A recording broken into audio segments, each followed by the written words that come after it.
Greetings, everyone, and welcome to this latest episode of Principals Podcast. So this is episode 9, and it's all about examination countdown for our Year 11 students. So this Principals Podcast is purely aimed at parents of our Year 11 students. Before we start, I want to reinforce our care values. It's who we are, it's how we behave, it's how we act, it's what we stand for. And that's courage, ambition, respect, and excellence. And Year 11 are going to need to display all of these if they're able to achieve their potential, which is obviously what we all want. So in this Principals Podcast, it's going to be quite quick. I'm going to cover quite a lot of information, but I'm going to sort of provide an overview of key information. I'm going to outline what we do as a school to help students be successful. I'm going to inform parents what we expect from students, and also hopefully provide some hints and tips for parents to help support students at home and how they can help hold them to account and encourage them.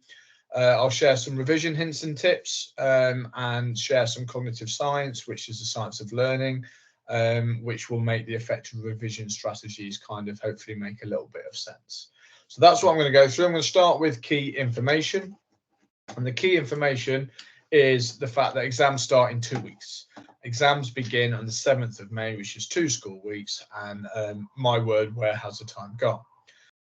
As such, students will receive their personalised examination timetable this week, and there is already an exam calendar on the school website. So if you go to the students section and click on exams, there's a PDF document there with every exam and every date included.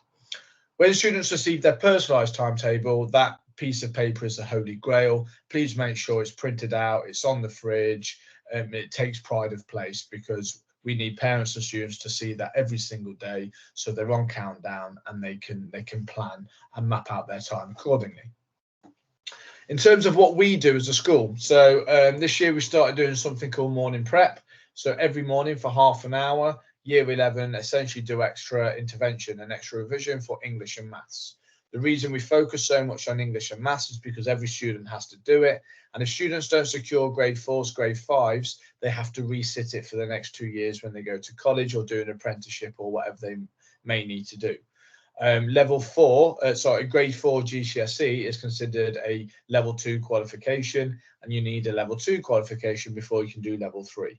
So everything hinges around at least securing a grade 4, which is why so much of our time and effort goes into securing that grade 4 in English and maths. So we do morning prep, which is half the year group at a time in the canteen, big team teaching, focusing on the core concepts that come up again and again and again and again in English and maths. And we've also thrown some science in there too.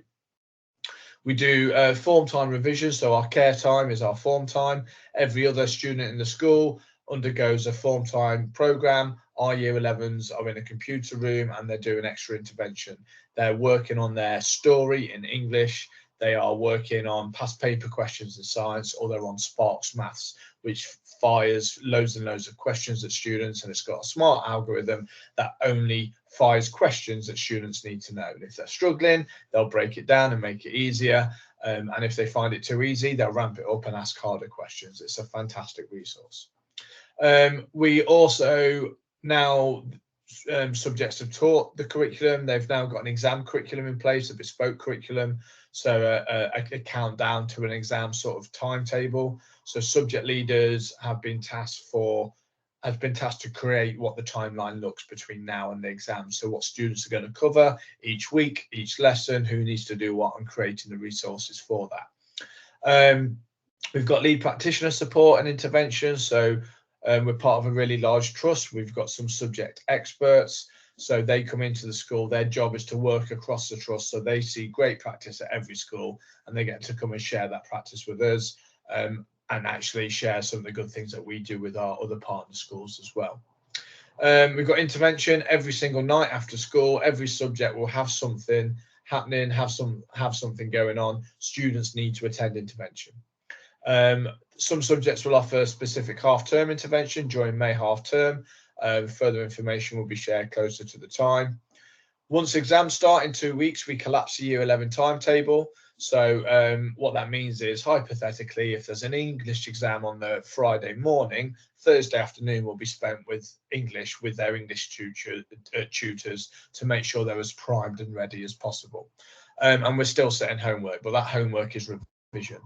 So make sure you're checking class charts, you're making sure you're checking the homework schedule, and it's the expectation that students complete their homework. If they don't complete their homework now, which is just revision, then that shows us something quite concerning, really, and that's that they're not as focused as they need to be, and as such they will not achieve what they're capable of achieving.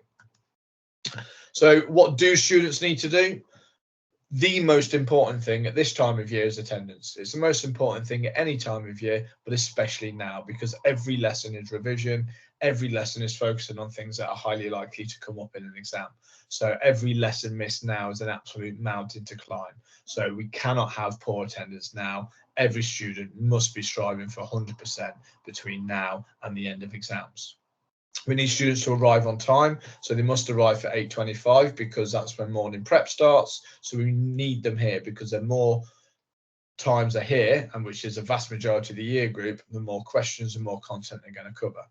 We need them to absolutely have their head screwed on, and we need them to maximum effort, positive attitude. No one enjoys exams, they're stressful. No one enjoys revision because they'd rather go out and see their friends. We completely understand that, but for such a short time period in their life, we need to see them work hard, harder than they've ever been before and harder than they're working now. We need them to complete all homework, no ifs, no buts, because homework is revision. We need them to attend after school intervention. Teachers don't get paid for it. It's all extras, but teachers put it on because they care about how students achieve, and we expect students to care about their own futures even more and make sure they're attending such intervention sessions. Revise, revise, revise. You've got to start now. You can't wait until when exams start. You have to break it down. You have to cover the full content, and it has to start now. And we need students to care. We need them to show our care values. We need them to show courage, and keep trying, keep overcoming any subject areas that they're struggling with. We need them to be we need them to want to be the best versions of themselves. So the A stands for ambition. How well can they achieve? We need them to challenge themselves. We need them to push themselves to see what they're capable of when they go all in. And we need them to show respect for each other, for their teachers, for their families, for you, their parents, and for themselves and for their future by trying as hard as possible. And if they do all that, then they will achieve excellence. How can parents support? So ensure 100% attendance. If a student's not feeling well, send them to school. And if they're generally not feeling well after the start, then we can send them home partway through the day. But obviously, if it's something obvious, it's something obvious, don't get me wrong. But too many students miss too much time through things they can persevere and sit through.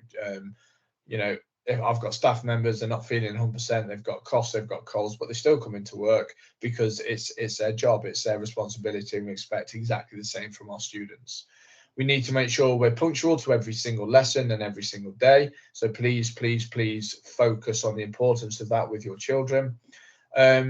Check homework tasks, deadlines, ensure they're complete, ask questions. Have you done your maths homework? Thursday, you set some science. Have you done that, please? The most important thing I think parents can do is ask questions and show interest. What did you do in maths today? What homework have you got? What questions did you receive? What topic are you currently revising in history? What text are you studying in English? Ask some questions and get students to explain what they're doing. If students are in a good place and can explain, then that's a pretty good indicator that they should do pretty well. Encourage attendance for intervention. That's self-explanatory. Pin timetables to fridges, exam timetable, revision timetable. Help students to stick to the schedules that they're making. Incentivize and reward.